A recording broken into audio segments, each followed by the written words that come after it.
Hey, good morning, everybody, and welcome to this week's episode of the Shineability Show. If you haven't been here before, my name is Robin Carberry, and I help Gen X women untangle the knot of midlife confusion, uncover what they're here to do, and unleash more flow, meaning, success, connection, and joy in their lives. So I apply my years of experience mentoring hundreds of folks on growth journeys. I ask questions and I do some deep listening.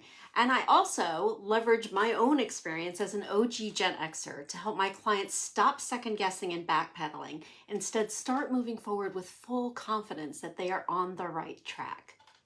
So for the last few weeks on the Shineability Show, I've been sharing about how I help my clients work through ideas when they're shifting direction.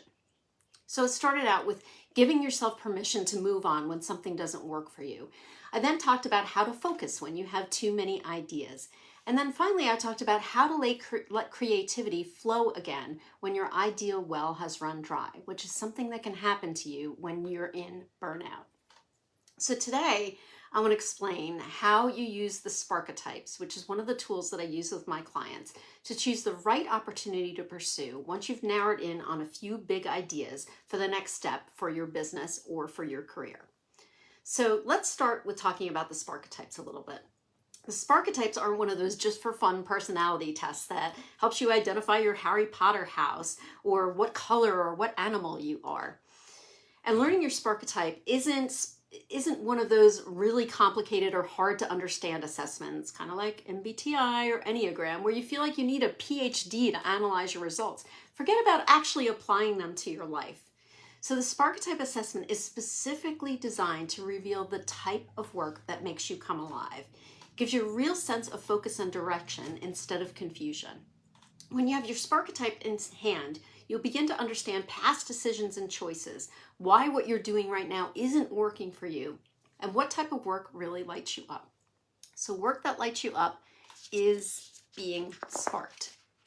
So today I'm going to talk about how you use your Sparketype as a decision-making tool to evaluate ideas and opportunities and make more aligned and clear choices moving forward. So step one, if you haven't already done so, take the Sparketype Assessment. It's free. It'll take you about 10 or 15 minutes to go through. But this is the key when you do it. Answer the questions as honestly as you possibly can.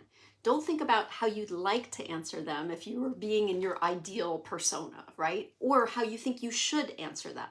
Because those types of answers are actually going to skew your results and ultimately won't help you get clarity. So when you complete the assessment, this is step 2. When you complete the assessment, you're immediately going to receive your results, which include, first, your primary Sparketype, which is the underlying driver for work that energizes and excites you. When you read your results, you're probably going to be nodding your head and saying, yes, that's me, that's so cool. Your results are also going to include your shadow Sparketype, which is your next strongest impulse for work. So this is likely also work that you enjoy and that you're good at.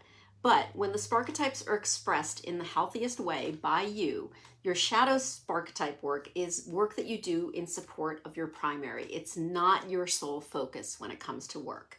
And then finally, you're going to receive your anti-Sparketype.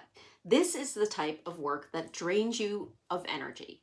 It may be work that you're actually really good at, but you find that you need a lot of time to plan for it and a lot of time to recover after you complete that work. So when you get the results, what I want you to do is either print them to a PDF or copy and save the URL, because you're going to want to refer back to the details included in your assessment. Now, step 3, what I want you to do is step back into your past and think about a few work experiences that you've had where your primary Sparketype was front and center and where you felt really fired up by that type of work. This is the type of work that had the most meaning for you, that put you in a state of flow where time just flew by. This can be paid work, but in the area of the Sparketypes, when we talk about work, we actually talk about anything that takes energy and effort. So work can mean hobbies, because hobbies take energy and effort, even though it's positive energy and effort. That's what we're looking for here. It could be a role that you played. It could be a volunteering opportunity. It could be a course that you took. So all of these things fall into the category of work, and all of these things are things I want you to consider when you pull out a few examples of work that really put your primary Sparketype at the front of center and energized you and got you excited. Next step is I want you to go into the nitty-gritty details about that particular work.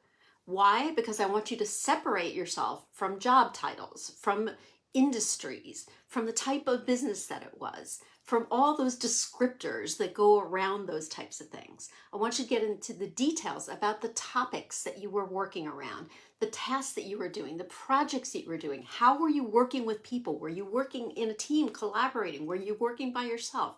What sort of tools that you were using?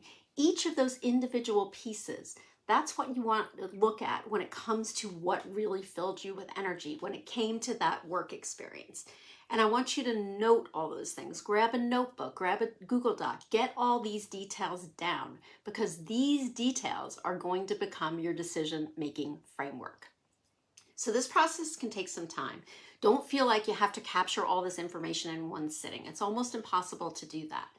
The idea here is to open your eyes to what really sparks you when it came to these work experiences and separate those things away from traditional categories of work, traditional types of businesses or job titles, so you can evaluate individual opportunities and look for new opportunities that include all of these things.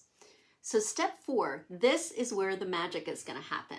By leveraging your Sparketype, you now have this decision-making tool that will help you, 1, evaluate new opportunities and ideas. Say, is this going to be something that sparks me? And 2nd, allow you to decide what to focus on and what to delegate. If you have a business, it might be the thing that informs your next hire. It might be something that you use with your team to help them work and do work that sparks them. It can help you retain employees that are valuable to you. And then everybody is working together in a way that is more efficient and a hell of a lot more fun. So if you have any questions about this, or you feel like, wow, this process sounds like a lot and it's hard for me to pull things out of my own head, believe me, I understand, I get you. This is why I have coaches as well. But I designed the Sparketype decoding session for exactly this situation.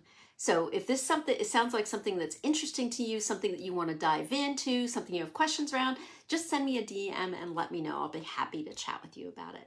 So that's it for this week. I hope you have a wonderful rest of your week and a great Wednesday. And happy birthday to my mother-in-law, by the way, because she'll be watching this. And I will see you next week. Bye.